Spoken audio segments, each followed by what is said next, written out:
Hello, everyone. Dr. Grant Stevens here in beautiful Park City, Utah, home of the American Brazilian Aesthetic Medicine Meeting, or ABAM. And with us this morning is the future president of the Aesthetic Society, Kiya Movassaghi from Eugene, Oregon. Welcome, Kiya. Thank you for inviting me back for another episode of the Technology Absolutely. of I was Beauty. going to say that this is his second appearance on the Technology of Beauty here at ABAM. And last time, you may recall, he came in after running and training for the Ironman. He's doing it again, but he's going this afternoon. I was able to drag him out of the meeting. Everybody wants to talk to Kiya. So Kiya, welcome first. Tell me, what's going on? Well, thank you again for inviting me. It's been an exciting time in my life. I think great news is I'm an empty nester now. My wife always says, don't stop saying that, but I'm enjoying it. So I see the kids when I want to, but I don't have to see them all the time. But on a happy note, I am soon to be president-elect of the Aesthetic Society if the members honor me with that position. And then I'm just very busy with a lot of things going on. The practice is going very well. But at the same time, I'm doing a lot of things on the leadership side, both nationally and internationally, to further the cause of aesthetic surgery and medicine. And I know you're very active in the Aesthetic Surgery Society Fellowship Program. Could you tell us a little bit about that? Sure. Where you're going to take that fellowship training program? One of the benefits of being a member of the society and also being a young surgeon, you have access to these what we call endorsed aesthetic fellowships. And you were one of the pioneers, actually, in aesthetic fellowships. And we have a lot of programs now. We have 46 spots now. When I joined 7 years ago, we had 17 spots. So we are happy that we've grown this program. But what we've been noticing also, some feedback, is that maybe the program's not quite up to standard of what we expect from an aesthetic fellowship. So we are now have developed a task force that we're going to go back and create some criteria that we're going to rigidly look at these programs. For instance, for the residency programs at the resident level, we have what's called the Residency Review Committee, RRC, that looks at these programs on an annual basis. We're going to develop the same thing, what we call Fellowship Review Committee, FRC. So we're going to be looking at these programs every year, and if programs are up to standard, they will be continued. If they're not, they may be discontinued. So that's one thing that we're working on with a group of colleagues who are very invested in education of aesthetic surgery. So we're working on that very actively now. Well, since our underlying core principles of the Aesthetic Society is patient safety, that is obviously the most important thing we can do with our training of our fellows and our residents. So that's fantastic. Now, what about what's going on here? We see aesthetic surgery, aesthetic medicine especially, exploding. You see these med spas everywhere. We read the numbers. Aesthetic medical surgery services is exploding. What are we doing to ensure maximal patient safety? Sure. And the good results, but safety first. Excellent question. If you look at our bylaws and if you look at our mission statement, it says we're in this business, the Aesthetic Society is in this business of educating safety of aesthetic surgery and medicine. And also our job is that to do a good job with our education for all medical professions who are involved with this space.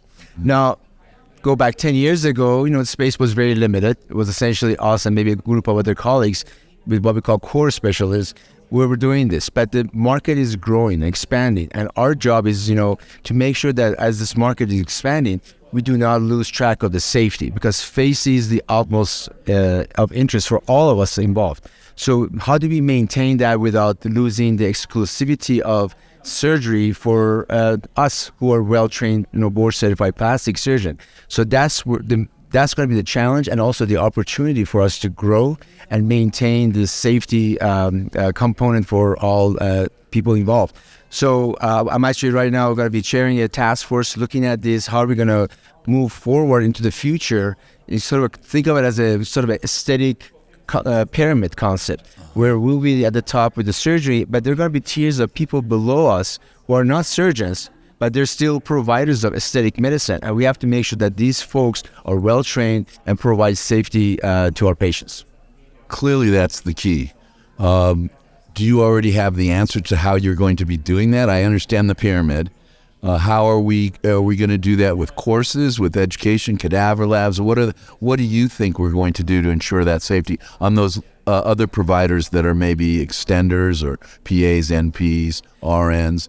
We don't want this to fall into the hairdressers and manicurists like in China. Right. So that's obviously against hairdressers. Correct. Or manicurists, but that's not appropriate. That's the challenge. That's what so we have developed this task force, and we have a lot of good mind on the task force, and we'll be looking at this challenge, and we're going to put our collective mind into it and see how will be the best way to go forward. It might have to be a stepwise fashion, kind of you take a baby steps first and do a pilot study and see how that goes, and then try to perfect it and then expand that, and maybe become, the way I vision it, let's say 10 years from now, in our society, we'll have tiers of membership.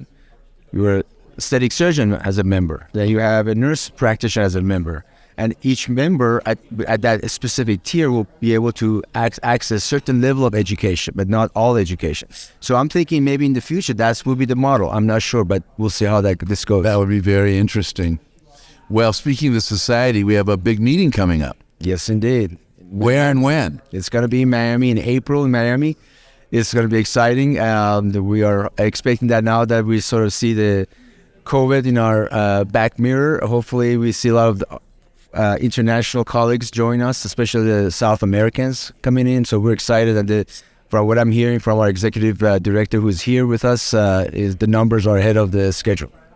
Yes, so that's April 19th to the 23rd in Miami. You can register now. We had Sue Dykema, our executive director, on the show last night, and I encourage everyone to sign up. And of course, on that first day is the Aesthetic Innovation Summit, or AIS, on the 19th, and you'll be there.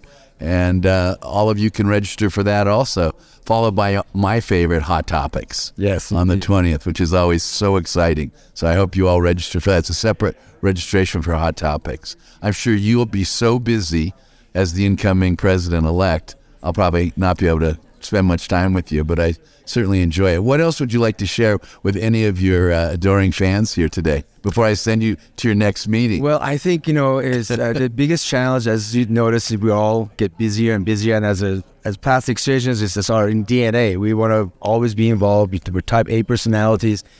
But my advice to my colleagues is to maintain a work-life balance. Work is good, but life is more important, and don't let go of your life and focus whatever that turns you on, whatever excites you. Stay engaged, engaged with your social friends, and exercise and stay healthy, because we only get one health and one soul. That's right. Well, I want to thank you again for joining me. I hope I see you up on the slopes today, but it sounds like you're going to be running to get ready for his Ironman competition. What a stud. Go Ducks. Go Ducks.